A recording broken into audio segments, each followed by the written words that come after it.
Impeccable, ça démarre. Bon, donc on en est à Genèse chapitre 30, donc on va commencer à lire. On va faire les 24 premiers versets. On va lire tout ça d'un trait déjà, et ensuite on reprendra un peu. Et surtout, on ira faire un bond pour voir 2 versets dans le Nouveau Testament, parce que vous allez voir, vous allez essayer de suivre ma pensée, si vous y arrivez. Alors, Genèse chapitre 30, donc on avait vu donc les 4 premiers fils de Léa. Lorsque Rachel vit qu'elle ne donnait point d'enfants à Jacob, elle porta envie à sa sœur, et elle dit à Jacob, donne-moi des enfants ou je meurs. Bon. Verset 2. La colère de Jacob s'enflamma contre Rachel, et il dit, suis-je à la place de Dieu qui t'empêche d'être féconde? Elle dit, voici ma servante Bila, va vers elle, qu'elle enfante sur mes genoux, et que par elle j'ai aussi des fils. Et elle lui donna pour femme Bila, sa servante, et Jacob alla vers elle. Bila devint enceinte et enfanta un fils à Jacob. Rachel dit, Dieu m'a rendu justice, il a entendu ma voix, il m'a donné un fils. C'est pourquoi elle l'appela du nom de Dan. Verset 7. Bila, servante de Rachel, devint encore enceinte et enfanta un second fils à Jacob. Verset 8. Rachel dit, j'ai lutté divinement contre ma sœur et j'ai vaincu. Et elle l'appela du nom de Nephtali. Léa, voyant qu'elle avait cessé d'enfanter, prit Zilpa, sa servante, et la donna pour femme à Jacob. Zilpa, servante de Léa, enfanta un fils à Jacob. Léa dit, quel bonheur! Et elle l'appela du nom de Gad. Zilpa, servante de Léa, enfanta un second fils à Jacob. Léa dit, que je suis heureuse, car les filles me diront heureuse, et elle l'appela du nom d'Azer. Fin 2, Azer. Verset 14. Donc là, c'est déjà pas mal ce qu'on vient de lire. Hein. Maintenant, on va rentrer dans encore mieux. Entre guillemets, c'est rigolo, mais pas vraiment. Verset 14. Ruben sortit au temps de la moisson des blés et trouva des mandragores dans les champs. Il les apporta à Léa, sa mère. Alors Rachel dit à Léa, donne-moi, je te prie, des mandragores de ton fils. Elle lui répondit, est-ce peu que tu aies pris mon mari pour que tu prennes aussi les mandragores de mon fils? Et Rachel dit, eh bien, il couchera avec toi cette nuit pour les mandragores de ton fils. Le soir, comme Jacob revenait des champs, je l'imagine, Jacob revenir, comme un personnage de dessin animé, bref. C'est marrant. Donc le soir, comme Jacob revenait des champs, Léa sortit à sa rencontre et dit, c'est vers moi que tu viendras, car je t'ai acheté pour les mandragores de mon fils. Il coucha avec elle cette nuit. Dieu exauça Léa, qui devint enceinte, et enfanta un 5e fils à Jacob. Léa dit, Dieu m'a donné mon salaire, parce que j'ai donné ma servante à mon mari. Et elle l'appela du nom d'Issachar. Léa, verset 19, devint encore enceinte, ça marche par 2 dans l'histoire là, devint encore enceinte, enfanta un 6e fils à Jacob. Léa dit, Dieu m'a fait un beau don. Cette fois, mon mari habitera avec moi, car je lui ai enfanté 6 fils. Et elle l'appela du nom de Zabulon. Ensuite, elle enfanta une fille, qu'elle appela du nom de Dina. Il y en a une quand même, ils sont. Après, ça se passe mal pour elle, mais bon. Verset 22. Dieu se souvint de Rachel. Et il l'exauça, et il la rendit féconde. Elle devint enceinte et enfanta un fils, et elle dit, Dieu a enlevé mon opprobre, et elle lui donna le nom de Joseph en disant que l'Éternel m'ajoute un autre fils. Et on va s'arrêter là. Et on va reprendre ça un peu, parce qu'en fait, il y a pas mal de choses à dire. Mais déjà, la première chose à dire, avant de rentrer un peu plus, c'est que, bon, je le lis en essayant de rigoler un peu, mais en fait, quand vous lisez ça, en réalité, si on est un peu sérieux, c'est pathétique. En vrai, la réalité, c'est que c'est pathétique. C'est pas rigolo, c'est pathétique, c'est même lamentable. Par contre, ce que je trouve d'amusant, si on peut dire, dans ce chapitre, ou dans cette partie de chapitre, c'est que, moi je lis ça et je me dis, mais en fait, que Dieu il joue avec nous. Non mais il joue avec nous en fait. Ah, vous voulez jouer aux idiots? Mais vous allez trouver plus idiots que vous. Non, je suis plus compétent en idiotie que vous. Ne vous inquiétez pas. Mais c'est fabuleux en fait. C'est vraiment fabuleux. Parce que On va reprendre et vous allez voir que c'est assez intéressant. Donc lorsque Rachel vit qu'elle ne donnait point d'enfant à Jacob, elle porta envie à sa sœur, et elle dit à Jacob, donne-moi des enfants ou je meurs. La colère de Jacob s'enflamma contre Rachel, et il dit, suis-je à la place de Dieu qui t'empêche d'être féconde? Donc là, la jolie Rachel, elle trouve qu'il y a un petit problème. Sa sœur aînée, donc elle a 4 enfants, moi j'arrive pas à tomber enceinte, ça va pas, il y a un problème, je suis en colère, et donc du coup le Jacob, forcément il a pas de solution plus que ça, je veux dire, si t'arrives pas à tomber enceinte, qu'est-ce que tu veux que j'y fasse? Enfin, je fais ce que je peux, mais pour la suite, voilà. Et mais c'est intéressant quand même ce que dit Jacob. Jacob il dit, suis-je à la place de Dieu qui t'empêche d'être féconde? Il y a 2 manières de voir ça. Une, c'est de se dire, il dit ça d'une manière un petit peu fatale, c'est-à-dire de dire, en gros, moi j'y peux rien dans la situation si tu arrives pas à avoir d'enfant, ou si tu es stérile, enfin j'en sais rien. Mais il y a une autre manière de le voir, c'est de se dire peut-être que Jacob, puisqu'on a dit que Jacob finalement c'est le type de celui qui est corrigé par Dieu et qui donc apprend de Dieu, on le verra tout au long des chapitres qui viendront, c'est de se dire que finalement c'est aussi une parole un petit peu on va pas dire de connaissance, mais en tout cas de sagesse de sa part. C'est-à-dire qu'en fait, il discerne que c'est Dieu qui décide que Rachel, elle va pas avoir d'enfant pour l'instant. Ou pas du tout. Mais enfin, en tout cas, là, on est plutôt parti pour du pas du tout, mais bon, après, on voit qu'elle en aura 2. D'ailleurs, Rachel, comme je vous dis, c'était pas la plus spirituelle. Elle rentre dans le package alors que finalement, je pense que du point de vue de Dieu, elle aurait pas dû être dans le package, même si Jacob était très content de la chose. Là, elle va avoir un enfant. Le deuxième qu'elle aura, en fait, elle le verra même pas parce qu'elle va mourir. Hein. Donc, je veux dire, ça va être vite réglé l'histoire des enfants pour Rachel. Mais en tout cas, ici, du coup, c'est quand même intéressant de considérer surtout ça. Suis-je à la place de Dieu qui t'empêche d'être féconde? Et donc de se dire que des fois, il y a des situations qui ne nous conviennent pas, mais est-ce que j'accepte positivement, on va dire, en tout cas avec de l'humilité, de se dire, suis-je à la place de Dieu qui t'empêche d'être féconde? Suis-je à la place de Dieu qui m'empêche d'avoir ça ou ça dans ma vie? Suis-je à la place de Dieu qui empêche que telle ou telle chose change dans ma vie ou s'améliore Alors après, bien sûr, mis à part, des fois les choses ne changent pas parce que nous on a des choses à faire. Et si on ne les fait pas, elles vont pas se faire toutes seules. Vous voyez, mais quand même, il y a des choses sur lesquelles on a beaucoup moins de maîtrise, ou des fois on en a que en partie. Et est-ce que juste je me vexe, je me fâche, ou est-ce que je me dis, en fait, personne n'est à la place de Dieu, et c'est lui qui a décidé que je sois pas féconde, en fait. Et du coup, chercher un peu ailleurs la manière de penser correctement. Donc ça, c'est une chose. Ensuite, elle dit, donc du coup, elle lui dit, il tire son petit coup de gueule, et elle derrière, Pépère, comme elle a son objectif, elle continue. Hein. Elle dit, voici ma servante Bila, va vers elle, qu'elle enfante sur mes genoux, et que par elle, j'ai aussi des fils. Donc ça, culturellement dans le coin, ça se faisait. On l'a déjà vu avec Abraham et Sarah, donc qu'il envoie vers l'esclave égyptienne, et ça donne Ismaël, avec un résultat qui n'est pas probant du point de vue de Dieu. On a vu la suite, hein, puisque par la suite, carrément, Dieu dit, en fait, l'enfant de l'esclave n'héritera pas avec l'enfant de la promesse, donc on va pas mélanger les torchons et les serviettes, si vous voulez, dit vulgairement. Donc elle refait la même chose. On rentre. Et on va s'arrêter rapidement sur les noms des fils, parce que ça va pas nous donner une ligne comme la dernière fois avec les 4 premiers fils de Léa, mais ça nous montre quand même une chose, c'est que les noms que Léa va donner aux différents fils ici a quand même une connotation plus positive, la plupart du temps, peut-être pas à chaque nom, mais quasiment, que les noms que va choisir Rachel. Puisque l'une, elle parle d'être content, de joie, etc., et l'autre en face, elle parle de jugement, elle parle de je sais plus trop quoi. Non, ça sera plus tard, ça sera Benjamin. De lutte.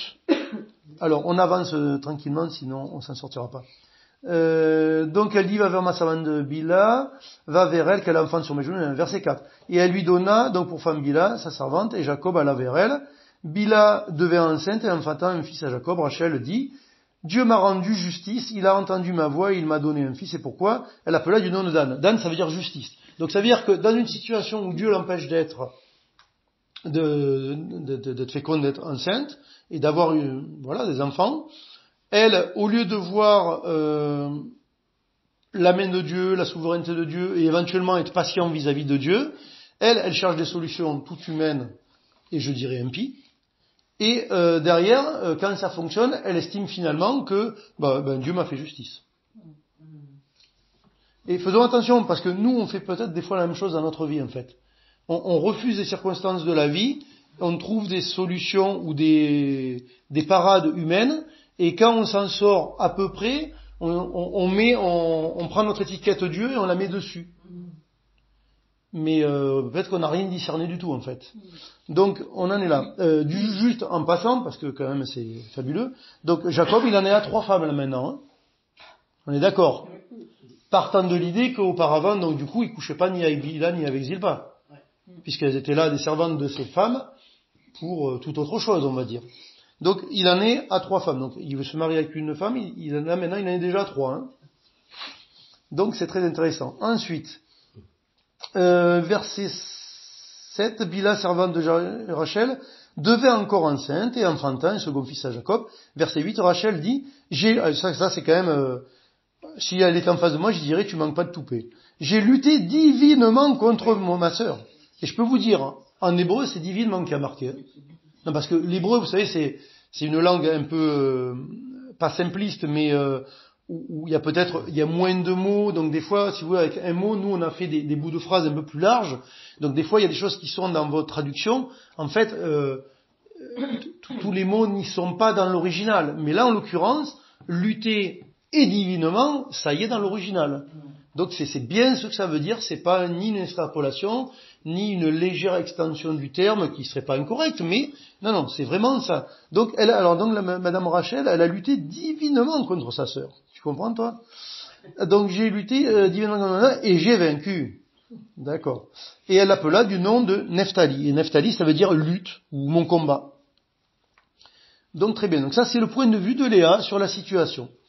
Verset 9, Léa voyant qu'elle... Alors, du coup, on retourne sur Léa. Hein, cette partie du chapitre, c'est un vaudeville. Hein. Vous savez ce que c'est un vaudeville? Hein, les pièces de théâtre, on va dire comiques, un peu burlesques, où en général, on entasse les quiproquos les uns après les autres, et en général, il y a toujours des histoires on va dire de sexe. Là-dedans, d'adultère, de machin, tout ça, voilà, c'est ça. C'est Madame le professeur de français, c'est ça? Hein, les vaudevilles, c'est à peu près ça la définition. On peut faire ça plus précis, mais c'est à peu près l'idée. Donc, verset 9. Léa, voyant qu'elle avait cessé d'enfanter, prit Zilpa sa servante et la donna pour femme à Jacob. Zilpa enfanta de Léa, Zilpa, servante de Léa, enfanta un fils à Jacob. Léa dit, quel bonheur! Et elle l'appela du nom de Gad. Donc Gad, ça veut dire bonheur ou heureux, ou des choses dans le voisinage. Donc là, on y est. Il en est à la polygamie à 4, Jacob. Ça y est, il en est à 4. Pas mal. T'en épouses t'en as 4. Alors, les boulangeries, t'en achètes 3, t'en as un 4e. Là, non, t'en achètes un, t'en as 4. Là, c'est bon, voilà, c'est un autre concept de la vie, c'est étonnant. Donc c'est assez intéressant parce que donc là, effectivement, on va voir que les noms vont être quand même un peu plus positifs, mais quand même, dans la situation là de Jacob, quand même, c'est quand même intéressant parce que à un moment donné, il a suivi ses émotions, il n'a pas voulu faire un choix, on va dire, raisonnable et spirituel, comme j'avais dit la semaine dernière, où en fait, se retrouvant avec Léa, donc oui, il a été trompé, mais lui pareil, au lieu d'y voir peut-être la volonté de Dieu et rester dans les clous connus, dans les règles connues de Dieu, ok, je veux la deuxième, puisque de toute façon, je voulais la deuxième. Et en fait, de 2, il se retrouve déjà à 4, le gars. Et en étant avec les 4, et même à 2 déjà, on voit déjà, parce que quand même, faut pas oublier, elles sont sœurs, les 2 premières. Hein. Mais déjà, l'une est jalouse de l'autre. Donc déjà, vous vous dites un truc, des fois je m'imagine une chose, je te dis, en fait, avant que Jacob arrive, peut-être qu'elles étaient 2 sœurs, elles s'entendaient bien. Une fois que Jacob est arrivé, c'est fini. Et jusqu'à la fin. Donc c'est quand même intéressant ce que produit, je dirais, le péché, les mauvais choix, de suivre peut-être ses sentiments, ses émotions, l'opportunité du moment des fois, enfin des choses comme ça, vous voyez. Et bien en fait au départ on se dit oui non mais c'est rien quoi, je veux dire ça va. Bon il est avec Léa, allez il est amoureux de Rachel, il s'occupera quand même bien de Léa et puis il aura Rachel parce que quand même ils sont amoureux. C'est quoi, qu'est-ce qui est important dans la vie? C'est l'amour, non quand même. S'ils s'aiment, ça va, s'ils s'aiment, ça peut être que de Dieu. Et oui, bien sûr, ça peut être que de Dieu. Donc pas forcément. Et on le verra de manière plus évidente. Et en fait, Jacob, qui va devenir Israël, le comprendra lui-même de manière plus évidente et le mettra en évidence, notamment quand Rachel va mourir et qu'il l'enterrera sur le chemin, pas au bord de la route, mais vous m'avez compris quoi. Il n'ira pas l'amener à la caverne de Macpéla. Mais voilà. Donc on continue. Donc du coup là on est bien dans la polygamie. Là on en est déjà à 4, c'est parfait. Verset 12 pardon. Zilpa, servante de Léa, enfanta un second fils à Jacob. Léa dit que je suis heureuse car les filles me diront heureuse et elle appela du nom d'Azer. Azer donc je vous ai dit, oui ça veut dire heureux, Azer, c'est ça. Donc on est sur des noms quand même qui sont positifs. Néanmoins, Léa qui peut sembler être, alors d'abord le choix de Dieu, et deuxièmement peut-être malgré tout, en tout cas de manière plus générale dans l'histoire de Jacob, ou ce qu'on peut en voir, peut-être quand même un peu plus spirituel que sa sœur cadette. Néanmoins en fait, et ça par contre c'est intéressant pour nous, c'est que parce que les autres pêchent et que ça a tendance à marcher, nous, on va avoir tendance à faire des compromis et à pécher comme eux, en fait. Compromis le plus simple, dans nos sociétés à nous depuis des années, c'est le concubinage. Et on vit en concubinage, et puis on fera un gamin, et puis on se mariera après, comme fait ce monde. Et qu'est-ce qu'il y a de mal? Rien, je fais de mal à personne, en fait. Non, vous faites de mal à personne, mais juste, c'est pas la pensée de Dieu. Et Dieu a donné d'autres règles, d'autres cadres, etc., et peut-être que je ne sais pas exactement pourquoi, est-ce que c'est pas bien? Je comprends un peu. C'est-à-dire que d'un côté, Dieu donne un cadre qui est légal, qui est officiel et qui est censé te protéger, ça s'appelle le mariage, même si bien sûr il arrive tout et n'importe quoi, je veux dire, dans le mariage comme dans d'autres situations. Mais quand même, le cadre il est là, il est prévu pour te protéger dans la relation et te protéger d'un point de vue légal aussi. Dans l'autre cas, tu n'es pas protégé. Voilà, c'est pas compliqué. Je vous prends un exemple concret. Vous vivez avec une personne, vous êtes concubin, vous n'êtes pas marié, etc. Si la maison dans laquelle vous habitez, elle est au nom de l'autre et l'autre il meurt, les descendants et la famille de l'autre, ben demain ils vous mettent dehors, point barre. Parce que vous n'avez aucun droit légal. C'est tout. Donc c'est en ça que je dis que voilà, il y a un cadre qui protège. Alors évidemment, le monde essaye de s'adapter et du coup essaye de donner un cadre qui va aussi protéger dans une situation qui n'est pas celle du mariage. Donc voilà. Mais en tout cas, peu importe. Ce qui est intéressant, c'est que là, on s'aperçoit, évidemment, qu'il ne se passe pas toujours ça dans la vie des gens, heureusement. Mais quand même, on s'aperçoit que on fait des compromis, on rentre dans des choses qui ne sont pas de Dieu, et en fait, on va avoir tendance à aller beaucoup plus loin que là où on s'imagine. Je pensais me retrouver avec 2 femmes, une que j'aime et l'autre que je vais faire avec. Puis du coup, au bout de pas longtemps, je me retrouve avec 4 femmes avec qui je couche régulièrement.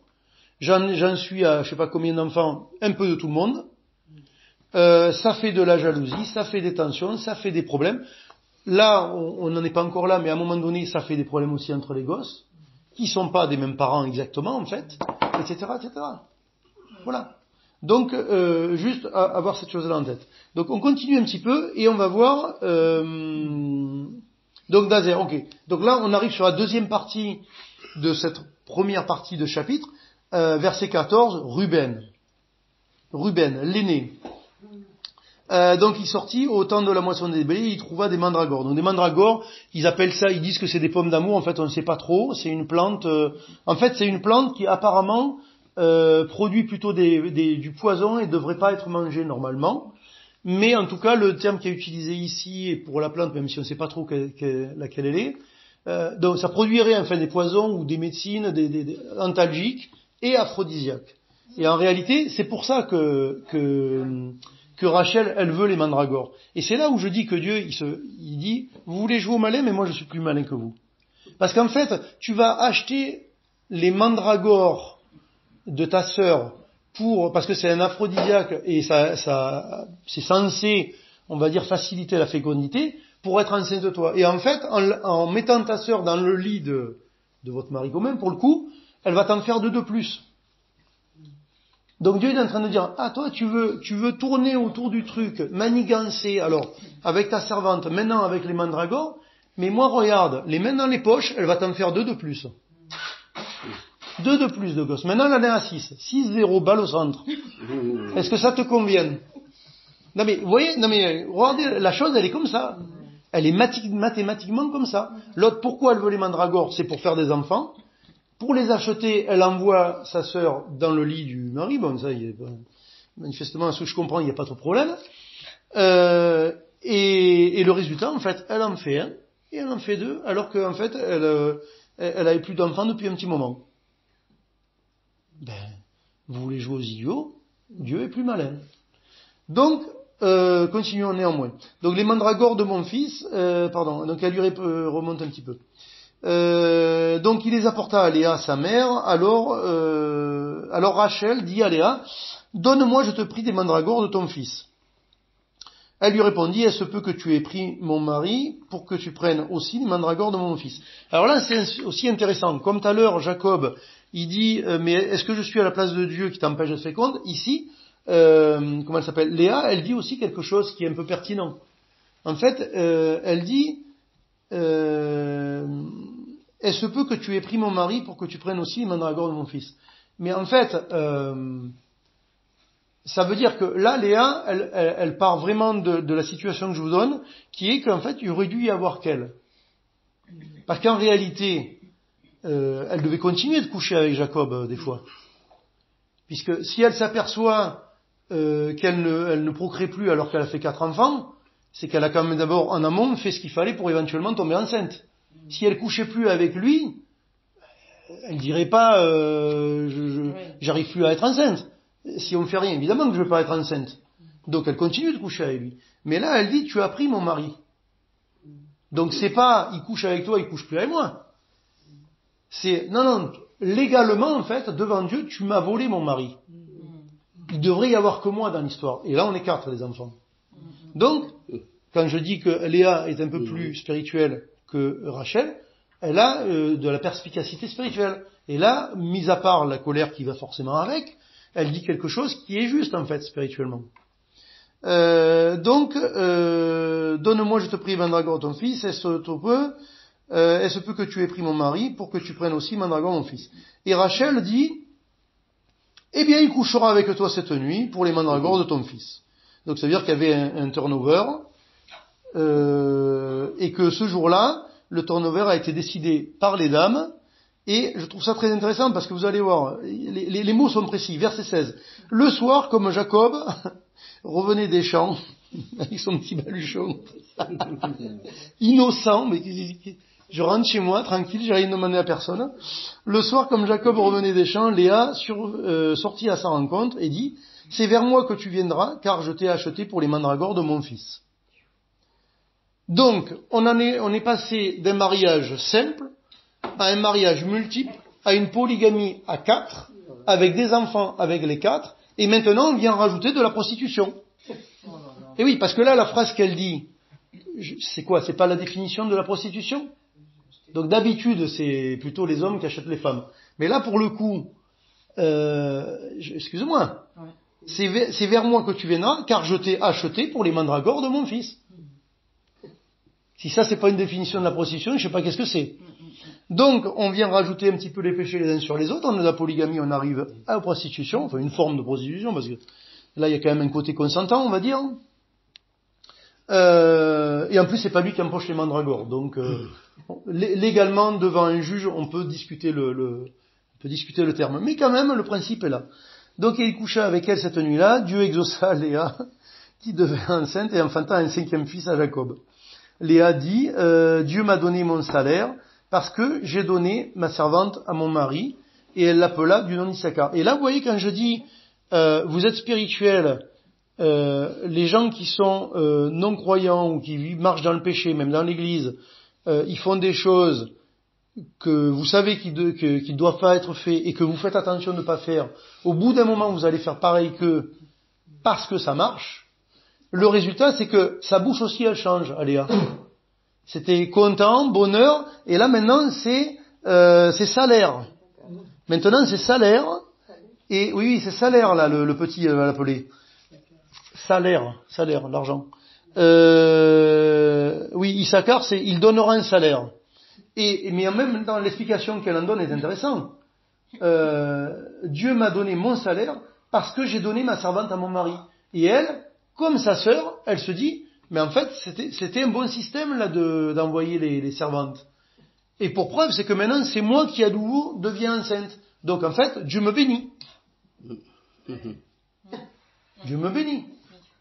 On est dans le plan de Dieu. Ne le voyez-vous pas, frères et sœurs? Et on continue encore un petit peu, donc puisqu'elle en fait un deuxième dans la foulée, Léa devait encore enceinte et enfanter un 6e fils à Jacob. Léa dit, Dieu m'a fait un beau don, donc celui-là il s'appelle, un beau don. Cette fois, mon mari habitera avec moi, car je lui ai enfanté 6 fils et elle l'appela du nom de Zabulon. Et donc Zabulon, c'est pas Zébulon, c'est Zabulon. Lui c'est habitation, donc il habitera. Donc pourquoi? Parce qu'il va habiter avec moi. Alors, qu'est-ce que ça veut dire exactement, il habitera avec moi? Parce que je pense qu'ils devaient tous habiter ensemble, mais je sais pas. Peut-être qu'il y avait une place préférentielle à la favorite ou je ne sais trop rien. Peut-être un truc comme ça. Mais là où c'est très intéressant à mon goût, c'est qu'en fait, alors on va juste finir le verset qu'il y a après, et on va exposer.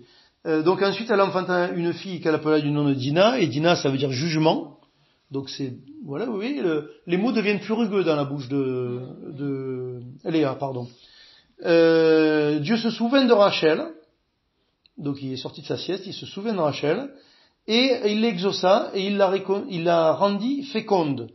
Et elle devint enceinte et enfanta un fils, et elle dit, Dieu a enlevé mon opprobre, et elle lui donna le nom de Joseph, en disant que l'Éternel m'ajoute un autre fils.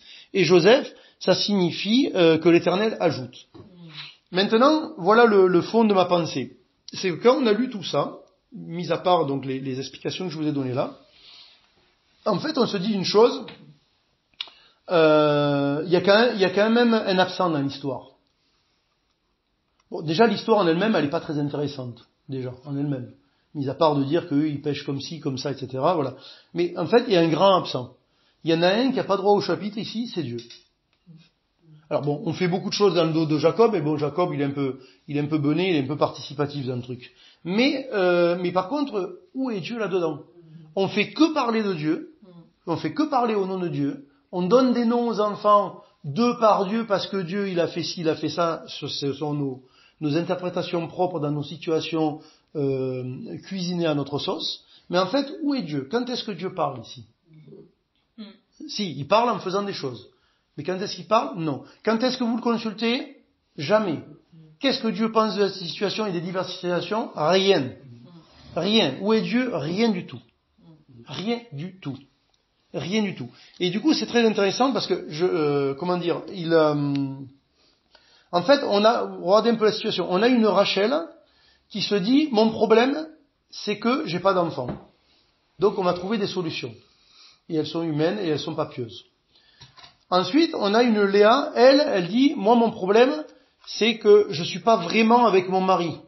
Et que lui, il m'aime pas vraiment, enfin, ça se passe pas comme ça devrait se passer, en fait. Voilà. Et du coup, chacun essaye de manigancer les choses à sa sauce, là-dedans. Et Dieu il n'est pas consulté là-dedans. Et nous, dans nos vies, on a besoin de voir une chose, c'est que le problème dans ma vie, c'est pas, j'ai pas d'enfant, c'est pas mon mari il est pas comme je voudrais qu'il soit avec moi, ou qu'il habite pas avec moi, ou que j'en sais trop. J'élargis un peu le concept pour nous. Il y en a, ils vont peut-être se dire, moi le problème que j'ai dans ma vie aujourd'hui, c'est compliqué avec Dieu parce que à mon boulot ça se passe pas bien, ou alors je sais pas, j'ai pas assez d'argent, ou alors il faudrait que j'ai un autre boulot pour vivre de manière plus aisée, ou alors un autre c'est j'aimerais avoir les dons de lui ou d'elle. Ou alors c'est ouais mais moi c'est quoi le ministère que j'ai dans l'église? Et on se dit en fait ça c'est mon problème. Et en fait au lieu de remettre ça à Dieu et puis surtout de se dire mais en fait toi t'en penses quoi? Toi t'en penses quoi toi finalement? Commençons par là, t'en penses quoi toi? Et bien qu'est-ce qu'on fait? On essaye d'extirper des solutions qu'on s'imagine être de Dieu, alors qu'en fait on fait que des choses qui sont naturelles. Et je vais vous lire un verset, ou deux, trois versets, vous allez voir, en Colossiens 3.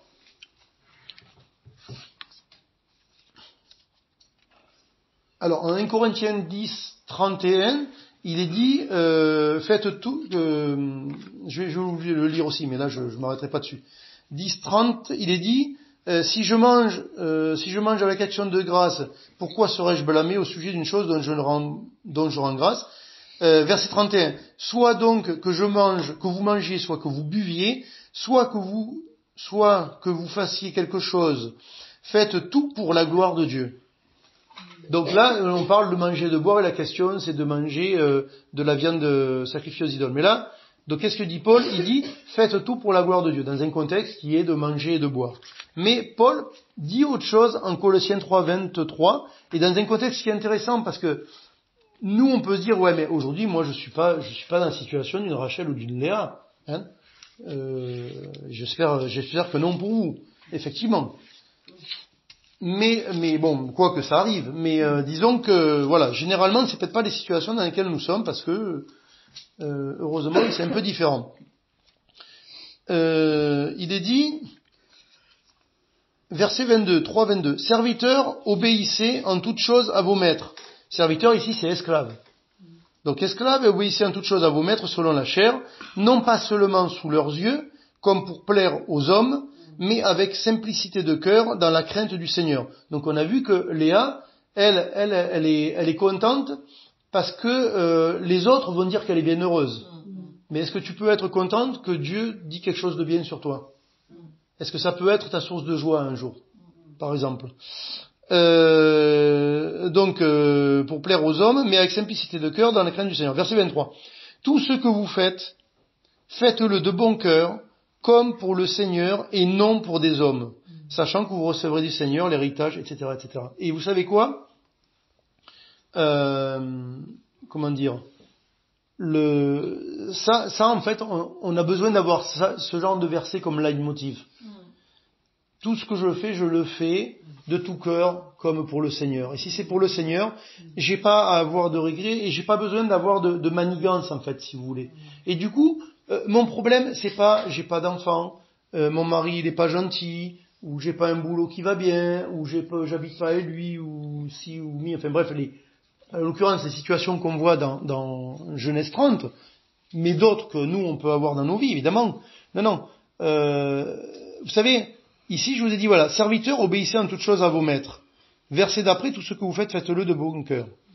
Aujourd'hui, il n'y a personne qui est esclave, là, ici, on est d'accord? On n'est pas à une époque où on a des esclaves, hein? Ok. D'accord. Eh bien, nous, comme les personnes de Genèse 30, on est esclaves de situation. On est esclaves de situation. Et dans les situations, parce que là, ces deux pauvres femmes, en fait, elles sont quoi? Elles sont esclaves d'une situation. En plus d'une situation, quelque part, l'une comme l'autre, on pourrait dire, même Rachel, on pourrait dire quelque part, elles l'ont pas voulu. Dans le sens que Rachel, elle n'a pas voulu se retrouver à deux, Léa, elle n'a pas voulu se retrouver à deux, elle se retrouve à deux, à un moment donné, je suis pas sûr qu'elles aient le droit au chapitre, si est-ce qu'on va épouser la deuxième ou je sais pas quoi. Enfin, vous voyez ce que je veux dire? Alors après, elles ont mis de l'eau sur le feu, de l'huile sur le feu plutôt. Elles en ont rajouté, ok.